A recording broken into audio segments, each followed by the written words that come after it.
Hey, I'm Alex Radcliffe from Board Game Co, and this is news and week in review from my actual room this time, and not from the yellow wallpapered hotel room in Poland. That's last week's week in review. You can check that out if you want. In any case, let's go ahead and dive into the week in review. As usual, I'll have timestamps, links, all the usual things down below, although I don't have a lot in the news category, at least not this week.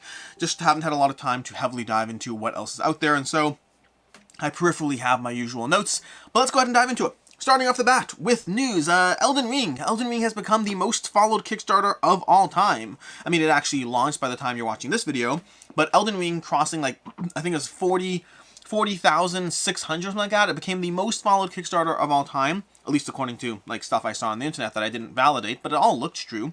They also talked about the space aliens and the mole people, but it all looks true. Anyways, we'll talk more about Elden Ring shortly, because that's also going to be the topic of the week. Secondly, we have Death Road's All-Stars. They went ahead and reopened their late pledges, just in case you're interested for that. This is Death Road's All-Stars, another racing game. I'll actually have coverage well, we covered 3 racing games a while ago. We covered Tiny Turbo Cars, Death Road's All-Stars, and I always forget the last one. But all of them, Megapulse. All 3 of them, great games. Tiny Turbo Cars just arrived, so I'll have coverage on that one soon. And Death Road's All-Stars looks very cool. In case you want to get your hands on it, they have like pictures and stuff, but opportunity to go ahead and dive back into that one. Then we have Noble Knight. This is an interesting one. Noble Knights basically has their workers unionizing, getting together in a shared group of people that all shared. They formed a union. That's what I'm talking about. But anyways, they basically, the Noble Knight workers work together as far as wanting different opportunities. They voted for unionization. They reach out, roll together. I don't actually know all the exact details of the Twitter thing over here going on. Twitter's a whole different conversation. We're not going to go down that rabbit hole. But basically, the workers talked about, liking what they do, loving what they do, but also the balance of trying to feel like they're a little pushed too hard, and they're trying to balance around that. Dicebreaker reached out to Noble Knight for comments, and don't yet have anything on that. I saw a few news articles around this. It's just interesting because the first I've heard about unionization in the board game space, but also possibly not the last. So we'll see how that goes. And then we have, that's it. That's all we have as far as our news, I think. We have one more thing. Out of order. Sorry. We have Chip Theory Games. The link for this one doesn't show the pictures very nicely, but effectively, Chip Theory Games having their Black Friday sale, and Riffle is back. Riffle, their hidden character that you couldn't otherwise get your hands on, will be back for their Black Friday sale from November 25th to December 2nd. So you can go ahead and get your hands on Riffle if you didn't already. Speaking of which, I never got my Riffle. When's Riffle shipping? I don't know. I bought 2 copies of Riffle. I don't remember having Riffle. I'm gonna have to figure out what's going on with Riffle. When's Riffle shipping? Now I'm a little distraught. I want to pause this video and find out what's going on with Riffle. In any case, that's what we have as far as the news. Only a few things, although there are likely a bunch of Black Friday sales going on, although they may, or Black Friday, Cyber Monday, so you can check out what's available, anything from your local store to see what Walmart or Kohl's or who knows, or Barnes & Nobles has available right now for Black Friday, or Black Friday being mostly over, but Cyber Monday. We're going to have a whole bunch of board game sales coming on Amazon Cyber Monday. Keep your eyes and ears peeled for those things. Those should be fun to dive into. From there, we have our topic of the week, which is Elden Ring. More specifically, why you shouldn't back Elden Ring. This is why you shouldn't back Elden Ring. I will have a full should you back it video on Elden Ring, because I imagine that they'll be crossing 10,000 backers. In fact, by the time you watch this video, they may have already crossed 10,000 backers. So we'll see what happens there, and I'll likely have a dedicated should you back it as a result. That said, that video will be more of a fair and balanced approach to the should you back it, covering the pros, the cons, holding its value, all those conversations. And this particular topic of the week is going to be me focusing on why you should not back Elden Ring. Elden Ring, that comes to you with a few pledge levels over here. We have 75 pounds for the entry pledge. That doesn't give you all that much. It's literally meant to be a guided, starting basis, just covering the bare minimum of what you actually need. A few miniatures, some map tiles, giving you the experience, and that's about it. For 152 pounds, we have the core pledge. That's a much more accessible entry point. We'll talk about reasonable, accessible entry points in our should you back it video. This video is here to tell you why you shouldn't pack it at all. And then we have, from there further down, we have 364 pounds for the full all-in, which is absolutely a ton of money, and a different conversation as to whether you should or shouldn't get it. And we'll save all of this over here. We're going to close this out and stop that, and then we'll get into the why you shouldn't back it, because it's a different conversations. But basically, Elden Ring. I like Elden Ring. We'll talk about all the aspects of Elden Ring, what I like, my Steamforged games, their titles, all that. We'll talk about all that stuff in a full should you back it video. But I'm going to give you a bunch of reasons not to back Elden Ring right now. Chris George probably beat me to this. You can check out Chris George, Women Board. I highly recommend his channel. But I will give you a few reasons not to back Elden Ring. The first of which is going to be the simplest one. Elden Ring has basically said, Steamforged Games have already said that they're going to have multiple Kickstarters for Elden Ring. They have not officially said whether they'll be able to get the previous content, but I imagine you will. Don't take that to the bank. I imagine you will be able to get the previous content, and if you can, that's already a good reason not to back Elden Ring. Why pay that much money for an experience that may or may not hold up? Sure, I like it. Who cares? Look for the general opinions of people in terms of, how many people like it, don't like it, all those factors. There's going to be a lot of people backing Elden Ring who will have their hands in it and be able to tell you whether it's a great game or not.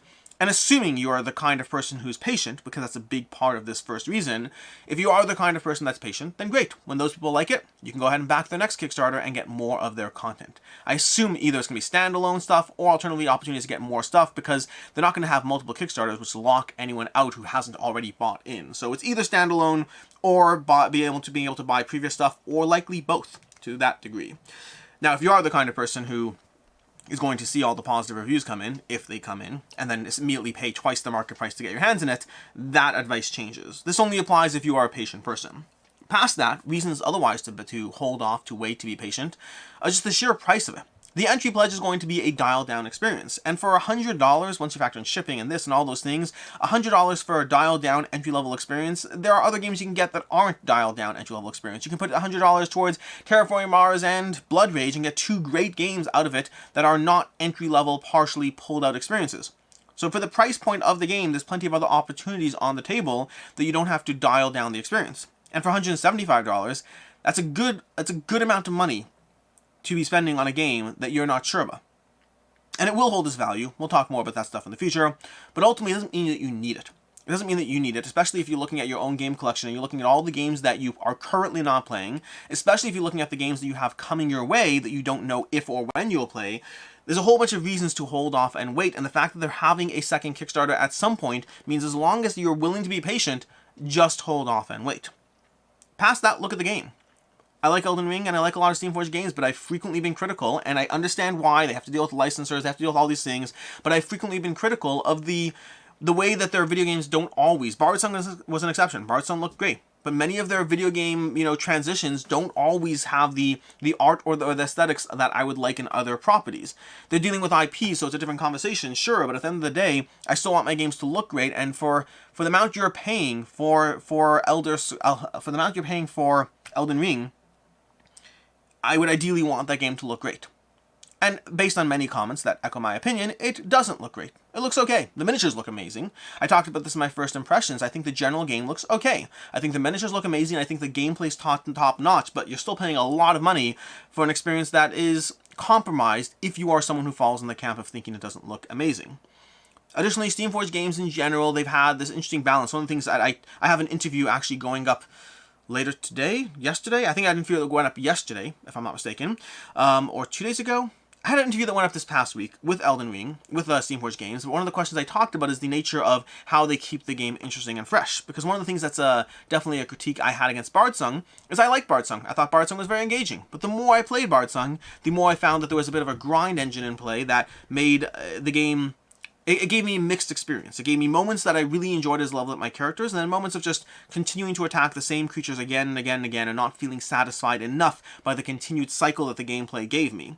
Steamforged games have had issues with grind in some of the games in the past. Dark Souls, Bard Song, perhaps others. Monster Hunter World I don't think will be as grindy, but I've only played a little bit. Resident Evil I don't find to be grindy. So some of the games have had grind issues. And Elden Ring might. And if you pay $400, $450 for an all-in of a game that you find is not for you, you can probably sell it, but that's work and that's hassle, and depending where you are, the shipping costs and all these other factors. And ultimately, I would say that Elden Ring is a game you can safely pass on for now. You can always kick that can down the road. One of the things that makes it hard to pass on a Kickstarter is the FOMO aspect of, do you want to get your hands in it? Can you get your hands in it? Will you be paying through the nose to get your hands in it? And I think you have to fall into one of two camps here.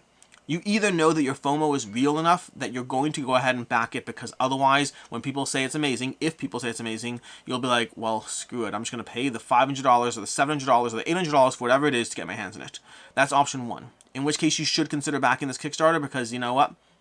It's a game you can sell anyway. With a caveat, again, caveats.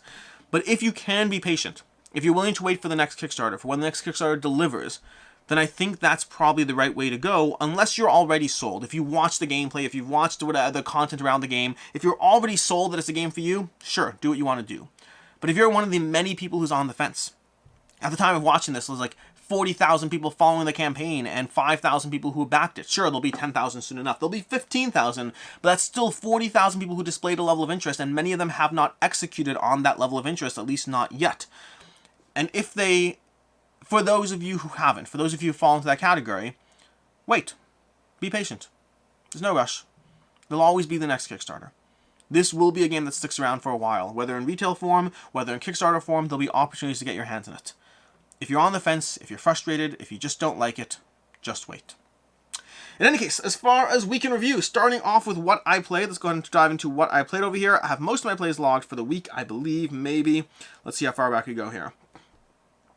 So, Wednesday we had, nope, we got Paperback Adventures. I started diving into Paperback Adventures from, I can't remember the name of the company, from Tim Fowers. I started diving into Paperback Adventures. Overall enjoying that one. We'll have some coverage of that one soon. Dove into Ceres. I got a play of Ceres in. Ceres from the Rocketeer Games. That's a current Kickstarter right now. I got a play of Ceres in. We have Dice Miner. Played some Dice Miner. I've been going through that one still.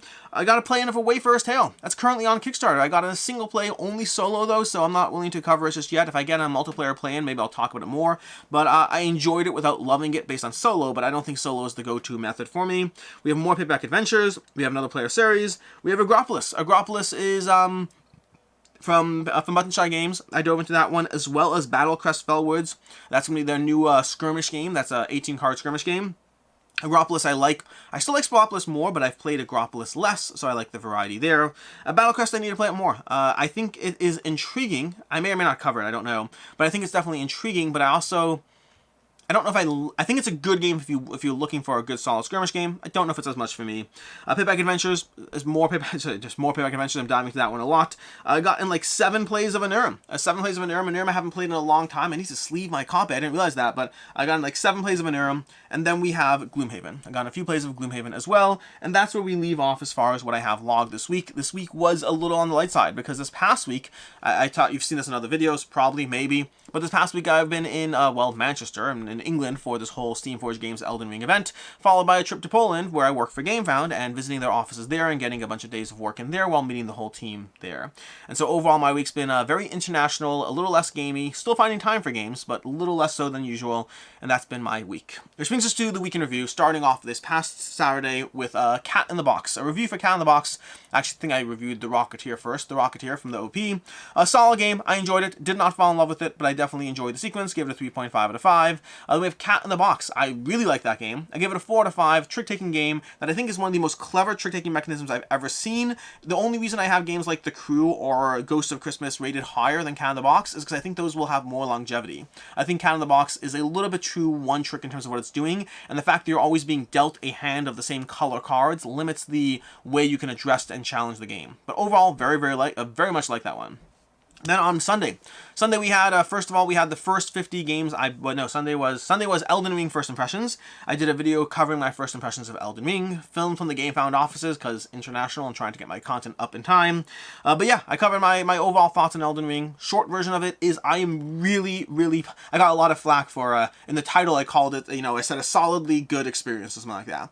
And I got a bunch of people who commented on the solidly good, like, oh, it's not a good, it's just like, sounds too vague, or it's not even proper English. I got a bunch of comments around the title, and I replied back to one person that it's always tricky being a content creator because you're in that weird space. If I overhype every single game I play, well then it loses any meaning. I can tell you, I can absolutely put up a video like Oathsworn, say one of the best games of all time. I can put up a video talking about Aquatica and tell you how much I love it and enjoy it. I can talk about Mind Management and say this is the best hidden movement game, but you can only use the words the best, over the top, amazing, incredible. You can only use those words a handful of times a year before you start to lose any credibility and you're just the person who loves every single game. I like a lot of games, but most games don't go above a 4 for me. Most games are going to be a 3.5. It's my most common rating. Then from there we have 3s and 4s, and those are also fairly common. 4 is a little less so. You already have to challenge a bit to get to a 4. 4.5s are fairly rare, and then 5s are just, a handful a year. And I stand by those 5s. I really like those 5s, but I'm not going to sit there on an Elden Ring, even though I really enjoyed my playthrough of Elden Ring. I have, 2 hours of the game under my belt, and I'm not going to sit there and put in my title, this is the best game ever. I'll say I'm pretty sure it's my favorite Steamforged games ever. I'm pretty sure it's my favorite Steamforged game if the experience continues to live up to the first 2 hours I had.